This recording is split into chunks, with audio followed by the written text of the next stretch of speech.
மாவட்டத்தில் எங்க நிர்வாகிகள் அதான் எங்க தலைவர் கற்றுக் கொடுத்தோம்.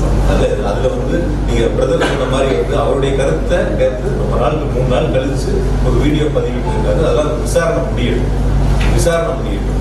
நான் சொல்றதை பொறுத்த வரைக்கும் எங்கள் இயக்கமே அல்லது வேறு எந்த இயக்கமாக இருந்தாலும் ஒரு தவறு நடந்திருந்தால் அந்த தவறு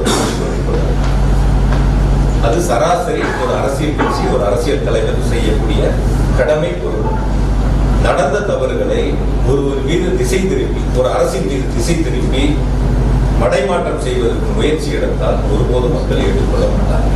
அது ரொம்ப தெளிவாக நேற்று பேசும்போது ஒரு கேட்டார், ரொம்ப கட்டுக்கடங்காத கூட்டமான்னு கேட்டார். நான் சொன்னேன் கட்டுக்கடங்காத கூட்டம் அல்ல, கட்டுப்பாடு